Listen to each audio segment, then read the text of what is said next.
રાજ્ય સરકારની નાગરિકલક્ષી સેવાઓ અને યોજનાઓના પ્રકલ્પો તથા આયામોના પ્રારંભથી સુશાસન દિવસ 2024ની ઉજવણી કરાઈ। પૂર્વ વડાપ્રધાન ભારત રત્ન અટલ બિહારી વાજપેયીના જન્મદિવસ 25મી ડિસેમ્બરને દેશમાં 2014થી સુશાસન દિવસ તરીકે ઉજવવાની પરંપરા વડાપ્રધાન નરેન્દ્રભાઈ મોદીએ શરૂ કરાવી છે। આ પરંપરાને 2024ના સુશાસન દિવસે મુખ્યમંત્રી ભૂપેન્દ્રભાઈ પટેલના નેતૃત્વમાં નવી ગતિ આપતા स्वर्गीय अटल जी चलो जलाए दीप वहां जहां अभी भी अंधेरा है पंक्तियों सुशासन दिवसे साकार કરીને મુખ્યમંત્રીએ રાજ્ય સરકારની વિવિધ નવી પહેલોની શરૂઆત કરાવી હતી। આ પ્રસંગે માહિતી વિભાગ દ્વારા તૈયાર કરાયેલ કેન્દ્ર અને રાજ્ય સરકારની 680 થી પણ વધુ યોજનાઓની માહિતી નાગરિકોને મારી યોજના એક જ ડિજિટલ પ્લેટફોર્મ ખુલ્લું મૂક્યું હતું। આ પોર્ટલને કારણે રાજ્યના છેવાડાના નાગરિકો કોઈ પણ કચેરીના ધક્કા ખાધા વગર સમય અને અંતરના બાદ વિના ઘરે બેઠા યોજનાઓની માહિતી સરળતાથી મેળવી શકશે, જેથી સરકાર અને નાગરિકો વચ્ચેનું સેતુ મજબૂત થશે। સ્વાગત 2.0 ઓટો એસ્કેલેશન મેટ્રિક્સ અને સ્વાગત મોબાઈલ એપના લોન્ચિંગથી રજૂઆત કરતાની રજૂઆતો અને ફરિયાદોની ગંભીરતા અથવા જટિલતાના આધારે ગ્રીન, યલો અને રેડ ચેનલમાં વર્ગીકૃત કરીને ફરિયાદના નિકાલ માટે ચોક્કસ સમય મર્યાદા નક્કી કરવામાં આવી છે। જો સંબંધિત અધિકારી દ્વારા નિયત સમય મર્યાદામાં જવાબ ન થાય અથવા તો તે સમય મર્યાદા પૂર્ણ થાય તો રજૂઆત એક લેવલ ઉપરના અધિકારીના એકાઉન્ટમાં ઓટો એસ્કેલેટ થશે અને ત્યારબાદ ઉપરના અધિકારી કાર્યવાહી કરશે। એટલું જ નહીં, રજૂઆત કરતા જો કાર્યવાહીથી અસંતુષ્ટ હશે તો ફીડબેક આપીને તેનો ઓટો એસ્કેલેટ કરી ઉપરના લેવલ સુધી જઈ શકશે। આ ઉપરાંત સ્વાગત મોબાઈલ એપ દ્વારા નાગરિકો ઓનલાઈન રજૂઆત કરી શકશે અને પોતે કરેલી અરજીનું સ્ટેટસ પણ જાણી શકશે। સાયન્સ અને ટેકનોલોજી વિભાગની વિવિધ નવી પહેલોની શરૂઆત મુખ્યમંત્રી દ્વારા કરવામાં આવી હતી, જેમાં પંડિત દીનદયાળ એનર્જી યુનિવર્સિટી ગાંધીનગર ખાતે ગુજરાત સેમિકન્ડક્ટર પોલિસી હેઠળ સેમિકન્ડક્ટર તાલીમ કેન્દ્ર શરૂ કરાયું।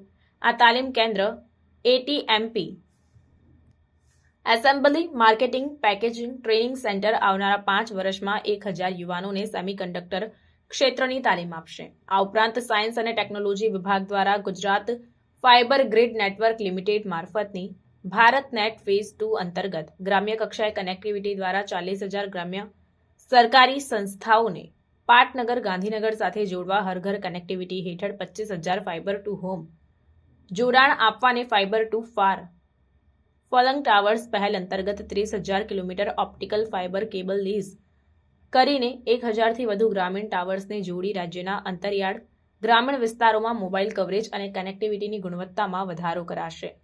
રિજિયોનલ સાયન્સ સેન્ટર ભુજ ખાતે અમેરિકાની પ્રતિષ્ઠિત કંપની પ્લેનવેવ ઇન્સ્ટ્રુમેન્ટ્સ દ્વારા નિર્મિત દેશની પહેલી સ્પેસ ઓબ્ઝર્વેટરી કાર્યરત કરવામાં આવી છે। તેમાં દેશમાં નાગરિકો અને વિદ્યાર્થીઓ માટે સુલભ સૌથી મોટું CDK 24 ટેલિસ્કોપ શરૂ કરવામાં આવ્યું। આ ઉપરાંત ભારત સરકારના ડિજિટલ લર્નિંગ પ્લેટફોર્મ આઈગોટ કર્મયોગી પોર્ટલ પર ગુજરાતનું સ્ટેટ પેજ શરૂ કરવામાં આવ્યું છે। રાજ્યના અધિકારી અને કર્મચારીઓને ગુજરાતી ભાષામાં તાલીમ મોડ્યુલ મળી રહે તે માટે ભારત સરકારના ડિજિટલ લર્નિંગ પ્લેટફોર્મ આઈગોટ કર્મયોગી પોર્ટલ પર ગુજરાતનું સ્ટેટ પેજ કાર્યરત થયું છે। આ પ્રસંગે રાજ્યની 34 નગરપાલિકાઓમાં નાગરિકોને સરકારી સેવાઓ મેળવવામાં સરળતા રહે તે માટે સિટીઝન સિવિક સેન્ટર કાર્યરત કરવામાં આવ્યા છે।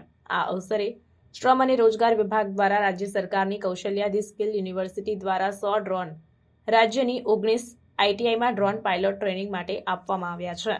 સુશાસન દિવસની ઉજવણી અંતર્ગત રાજ્ય સરકાર દ્વારા થતી પ્રજાલક્ષી કામગીરી લોકો સુધી વિવિધ માધ્યમો દ્વારા પહોંચે તે માટે કનેક્ટ ગુજરાત અભિયાનની શરૂઆત કરવામાં આવી છે। કનેક્ટ ગુજરાતથી લોકોને સરકારની કામગીરીનો વિવિધ કાર્યક્રમોની જાણ થશે અને સરકારને પણ ક્યાંક ક્ષતિ રહેતી હોય તો તેનો સાચો ફીડબેક મળશે। મુખ્યમંત્રી ભૂપેન્દ્ર પટેલે આ અવસરે કહ્યું કે પૂર્વ વડાપ્રધાન સ્વર્ગીય અટલ બિહારી વાજપેયીજીની સુરાજ્ય ક્રાંતિને વડાપ્રધાન નરેન્દ્રભાઈ મોદીએ સ્માર્ટ ગવર્નન્સ, એમ ગવર્નન્સ અને ઈ ગવર્નન્સના આયામોથી ટેકનોલોજી ડ્રીવન ગુડ ગવર્નન્સ બનાવી છે। મુખ્યમંત્રીએ જણાવ્યું કે વડાપ્રધાન દ્વારા ગવર્નન્સના ડિજિટાઇઝેશનથી સમાજના છેવાડાના માનવી સુધી હકો પહોંચાડવા સરળ થયા છે અને તેના પરિણામે 25 કરોડ લોકો ગરીબીમાંથી બહાર આવ્યા છે। મુખ્યમંત્રીએ આ વર્ષના સુશાસન દિવસને સરદાર વલ્લભભાઈ પટેલની જન્મજયંતિની 150મા વર્ષની ઉજવણી, બંધારણની 75મી વર્ષગાંઠ તેમજ પૂર્વ વડાપ્રધાન અટલ બિહારી વાજપેયીજીની 100મી જન્મજયંતિના સુભગ સમન્વયનો સુશાસન દિવસ ગણાવ્યો। વડાપ્રધાને અમૃતકાળની મોટા સંકલ્પો લઈને આગળ વધવાનો કર્તવ્યકાળ ગણાવ્યો અને રાજ્ય માટે આ કાળને મોટા સંકલ્પો સાથે આગળ વધવાનો સુભગ સમન્વય છે તેમ તેમણે જણાવ્યું હતું. મુખ્યમંત્રીએ જણાવ્યું કે નરેન્દ્રભાઈ મોદીએ સામાન્ય લોકો માટે શરૂ કરાવેલા સ્વાગત ઓનલાઈન કાર્યક્રમથી અનેક લોકોના પ્રાણ પ્રશ્નોનું નિવારણ આવ્યું છે.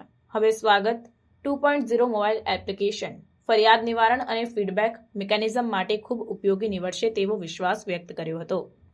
ગુડ ગવર્નન્સ માટે નાગરિક અને સરકાર સૌ પોતાના કર્તવ્યનું પાલન કરીને સૌનો સાથ સૌનો વિકાસનો ધ્યેય સાકાર કરવા કર્તવ્યરત રહે તેવો તેમણે અનુરોધ કર્યો. મુખ્ય સચિવ રાજકુમારે જણાવ્યું કે ગુજરાતને અનેક પરિવર્તનકારી સફળતાઓ પ્રાપ્ત કરવા માટે વહીવટી માળખામાં સુશાસનના સિદ્ધાંતોને આત્મસાત કર્યા છે, જેના પરિણામે જ આજે ગુજરાત સુશાસનની કર્મભૂમિ બની છે. તત્કાલીન મુખ્યમંત્રી અને હાલના વડાપ્રધાન નરેન્દ્રભાઈ મોદીએ ગુજરાતમાં સિટીઝન ફર્સ્ટના અભિગમથી શરૂ કરેલી સુશાસન પહેલના પરિણામે ગુજરાત દેશભરમાં સુશાસનનું મોડેલ બન્યું છે.